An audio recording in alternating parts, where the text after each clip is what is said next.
Drama serial के आने वाले वाकये में एक ऐसा मोड़ आने वाला है जो न सिर्फ आयला की जिंदगी बदल देगा बल्कि पूरे खानदान के रिश्तों को भी एक नए इम्तिहान में डाल देगा। आयला और ओन के दरमियान बढ़ती हुई दूरियों और मुसलसल पैदा होने वाले मसाइल को देखकर साकिब साहब एक ऐसा फैसला कर लेते हैं जिसका किसी ने तसव्वुर भी नहीं किया होता। गुस्से और बेबसी की कैफियत में साकिब साहिब ओन और आयला को अपने सामने बुलाते हैं। इनके चेहरे पर सख्ती साफ नजर आ रही होती है। वो निहायत संजीदा लहजे में कहते हैं, अब वक्त आ गया है कि तुम दोनों ये घर छोड़ दो। मैं मजीद आयला को इस माहौल में नहीं रख सकता। जब तक वो इस घर में रहेगी उसकी जिंदगी में सुकून वापस नहीं आ सकेगा और मैं अपनी बेटी को मजीद तकलीफ मैं नहीं देख सकता। ये अल्फाज सुनते ही कमरे में सुनाटा छा जाता है। इसी दौरान आयला वहां पहुंच जाती है और अपने वालिद के मुंह से ये फैसला सुनकर जैसे पत्थर की हो जाती है। उसकी आंखों में आंसू भर आते हैं और कांपती हुई आवाज में वो पूछती है, अबू क्या आप वाकई मुझे अपने ही घर से जाने का हुक्म दे रहे हैं? आखिर मेरी गलती क्या है? लेकिन साकिब साहब का गुस्सा इस वक्त किसी वजाहत को कबूल करने के लिए तैयार नहीं होता। वो आयला की तरफ देखे बगैर कहते हैं, मैं अब इस मामले पर मजीद कोई बात नहीं करना चाहता। तुमने हमेशा मेरी उम्मीदों को तोड़ा है और अब मैं मजीद कुछ सुनने की हालत में नहीं हूं। ये अल्फाज आयला के दिल पर गहरे जख्म की तरह लगते हैं। वो खामोशी से अपने आंसू साफ करती है और बगैर कुछ कहे अपने कमरे की तरफ चली जाती है।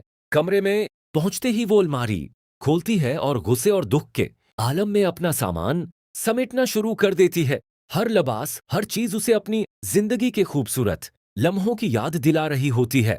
वही घर जो कभी उसकी खुशियों का मरकज था, आज उसे अजनबी महसूस होने लगा था। इसी दौरान ओन खामोशी से कमरे में दाखिल होता है। वो आयला को टूटते हुए देखता है लेकिन कुछ नहीं कहता। आयला गुस्से और बेबसी में उसकी तरफ देखकर कहती है, तुम भी अपना सामान फौरन पैक करो। मैं इस घर में एक लम्हा भी मजीद नहीं रह सकती। हर इल्जाम हमेशा मुझ पर ही लगाया जाता है। आखिर कब तक मैं सब कुछ बर्दाश्त करती रहूं? ओन बज़ाहिर संजीदा नजर आता है मगर उसके दिल में एक अलग ही सोच जन्म ले रही होती है। वो सोचता है कि शायद हालात ने उसे एक ऐसा मौका दे दिया है जहां वो आयला के मजीद करीब आ सके। यही सोचते हुए वो भी खामोशी से अपना सामान जमा करना शुरू कर देता है। चंद लम्हों बाद आयला और ओन अपना सामान उठा लेते हैं। दोनों घर के हर कोने को आखिरी बार देखते हैं। आयला की आंखों से आंसू मुसलसल बह रहे होते हैं मगर वो खुद को मजबूत जाहिर करने की कोशिश करती है। फिर वो आहिस्ता आहिस्ता दरवाजे की तरफ बढ़ती है जबकि ओन उसके पीछे चल रहा होता है। जैसे ही दोनों घर से बाहर निकलते हैं पूरे माहौल पर एक अजीब सी खामोशी तारी हो जाती है। इसी लम्हे शम्सा ये मंजर देख लेती है। वो हैरान और परेशान होकर फौरन साकिब साहब के पास पहुंचती है और गुस्से से कहती है, आपने ये क्या कर दिया? अपनी ही बेटी को घर से निकाल दिया। क्या कोई बाप अपनी औलाद के साथ ऐसा सलूक भी कर सकता है? साकिब साहब सख्त लहजे में जवाब देते हैं, मैंने ये फैसला सोच समझ कर किया है।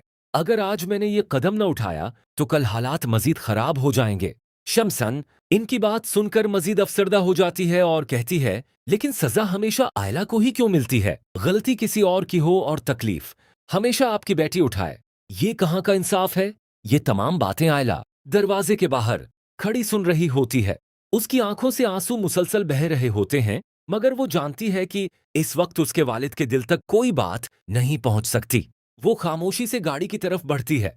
ऑन गाड़ी का दरवाजा खोलते हुए कहता है, आओ अब यहां रखने का कोई फायदा नहीं। आयला खामोशी से गाड़ी में बैठ जाती है और गाड़ी आहिस्ता आहिस्ता घर से दूर होने लगती है।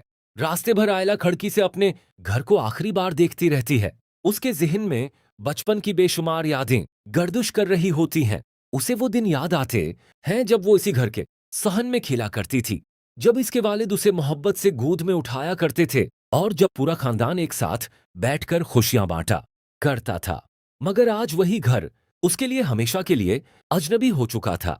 दूसरी तरफ ओन आयला को खामोशी से देख रहा होता है। वो समझ रहा था कि अब शायद वो आयला का एतमाद जीत सकेगा, लेकिन वो इस हकीकत से बेखबर था कि आयला उस वक्त इतनी टूट चुकी थी कि उसके दिल में किसी के लिए भी कोई जगह बाकी नहीं रही थी।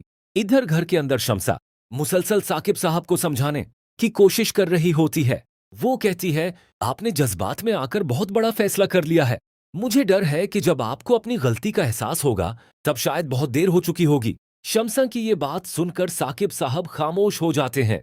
उनके चेहरे पर अगरचा सख्ती बरकरार होती है, लेकिन उनके दिल के अंदर पशिमानी की एक हल्की सी लहर जरूर जन्म लेने लगती है। और यही एहसास आने वाले दिनों में एक नए तूफान की बुनियाद बनने वाला था।